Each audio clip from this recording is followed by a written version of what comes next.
Magandang araw mga kaibigan. Pag-usapan natin ngayon itong si Special Envoy for Transnational Crime, Ambassador Marcos Lacanilaw. Siya ang isa sa pinaka-controversial na political figure ngayon dahil napag-alaman natin siya pala ang pumirma ng mga papeles para tuluyan ng ma-turn over sa ICC si Pangulong Duterte. Kaya kung wala siyang pirma, baka hindi matuloy, hindi tatanggapin ng ICC si PRRD sa The Hague, Netherlands. So siyang pumirma. At siya literally ang tao na nag-turn over kay Pangulong Duterte sa ICC. So sino ba si Ambassador Marcos Lacanilaw na kahapon o kagabi ba na cite in contempt siya, kinulong na, diniritso sa kulungan, after few hours kinalabas ni Senate President Escudero. So sino ba siya? Okay, sinearch ko ang nakita ko lang sa Google is bago siya na appoint, he was appointed as Special Envoy for Transnational Crime noong August of 2024. So, bago lang. August, September, October, November, December, January, February, March. Magpipitong buwan pa lang. So, bago siya na designate na Special Envoy, lang siya sa Office of Civil Defense siya, sa National Defense, Department of National Defense, Deputy Administrator for Public Affairs. Medyo hindi masyadong sensitive na posisyon dahil public affairs lang. Parang malit na ahensya ang Office of Civil Defense, Deputy Administrator ka, Public Affairs pa. Kung operation sana, yun, nandun ang aksyon, kailang Public Affairs, mahina. So ngayon, ambassador na siya. Aside from that, wala na akong ibang nakita na niya sa position niya sa gobyerno. As in, wala. May mga article ako nabasa, parang dating sa akin, parang binibuild up ang kanyang pagkatao ngayon. Pinupuri siya. Hanggang ito, meron akong nabasa, post ni Maharlika o Buljakan. So ito, i-share ko lang sa'yo, basahin ko lang. Disclaimer hindi ito fact. Hindi ito, baka maano ako ng fake news. Inabasa ko lang So, basahin ko, kayo nang bala kung maniwala kayo, hindi. Sabi, Buljakan, posted 9 hours ago. Sabi, ang boss nila Kanilaw ay si First Lady Liza. Pananagutin sila. Hindi nakakapagtaka kung bakit pinalaya ni Escudero sila Kanilaw dahil kay Liza Marcos. Yun. Tapos may picture dyan, Yan, Pinos ni Marlica. Yan, si Ambassador Lacanilaw, yung medyo wala ng buhok. Saan pa?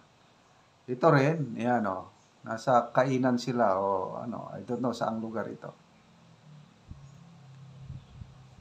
So, post ni Marlica ito, ulitin ko, walang basihan kung totoo ba na ang boss niya. It does not mean na kung may picture, I don't know. So, bahala na kayo. Magbasa lang tayo sa mga comments, Gio Megra, word, present government. Divine Garcia Mallorca, kahiya ka, ambassador ka pa naman, yun pala, walang alam. Sara Valdez, nako, nakakaya na tawagin. Maria Socorro Barreno, may araw din yan.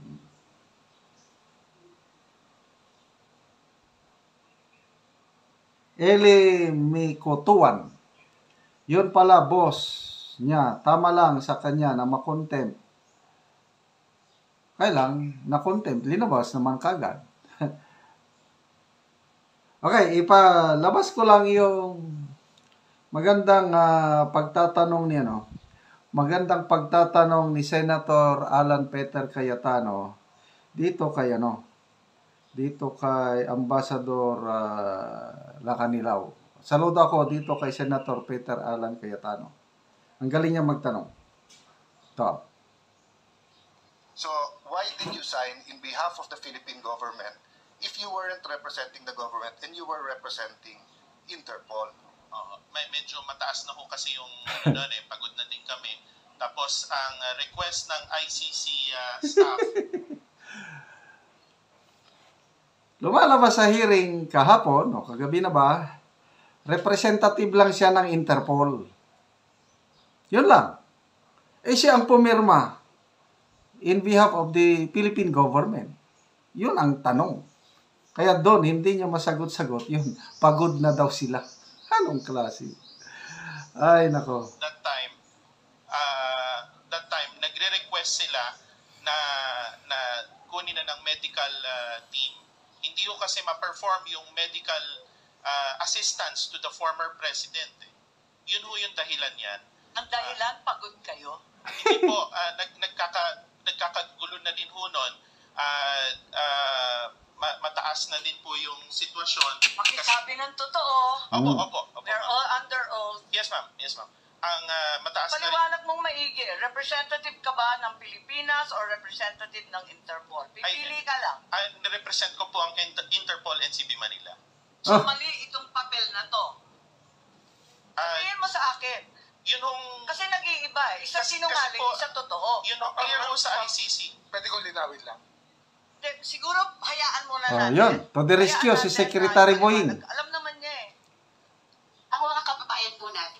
So, Okay. why did you... So, ayun, nakalabas kaagad siya sa kulungan. Ilang oras lang nakalabas.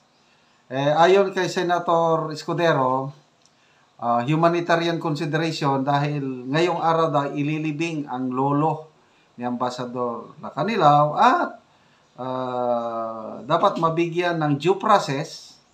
Kaya ang pinirmahan ni Senator Escudero is show cause order. Paliwanag itong Ambassador Lacanilao within 5 days kung bakit hindi siya ma-cite in contempt. Kaya, sige na lang, pagbigyan natin 5 days, tignan natin kung anong magiging desisyon ng Senate President kung itutuloy bang pirmahan ang detention order, makukulong siya. Kung hindi naman, tignan na lang natin pagdating after 5 days. Okay, salamat mga kaibigan sa inyong pagsubaybay sa ating channel. Nakakatulong kayo ng malaki sa tribong Talandig sa Bukidnon dahil ang sweldo po natin ay pantulong sa tribo. Namimigay tayo ng mga libreng yero at pako para ma-repair ang sira-sirang bahay ng tribong Talandig. Panoorin nyo ang video na ito. Si ate ang nataga Gero. So, iabot na niya siyang balay.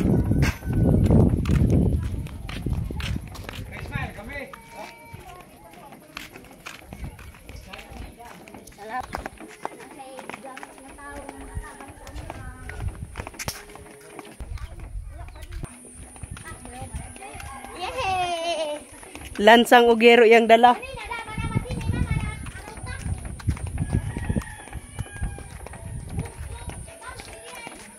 Salamat kay Sen. Oh, abot na gid sa iyang balay. Ug muna ni ang balay sa natagaan ng ugero. Salamat kay Sen. Muna ni ang kadako sa buslot. Naigig gamit niya nga para nga magkakuan atop na gid mi, di na gid mi ulanan. O karon unsa ang imong mga istorya bahin sa nahatag sa imong lansang og umbrella nails og sin aron makaatop na ka ug matarong ng imong kuan karon imong atop. Unang-una gipasalamatan namo ang Ginoo nga nagid siya gigamit nga tawo nga aron nga matabangan mi, matagaan mi sin og mga langsang kay aron nga makarepair mi sa among abuhan kay dili na gid mi makapalit og sin tungod sa kalisod sa panahon karon. So salamat gid kaayo nang hinaot pa mi nga si Sir tas-an pa og kinabuhi sa Ginoo kay dagan pa siya matabangan nga pareha sa amoa ug mora na dagang salamat. salamat kay sa nagtanaw sa video nga nagtabang sa mua. Salamat pod kaayo. So, karon mo na ni ang ilang gi ayo na ug salog kag guba naman ka ilang balay. Muna ni ang kuan karon nagpasalamat sila sa Ginoo ug sa nagatan-aw sa video. Mara to, salamat and God bless.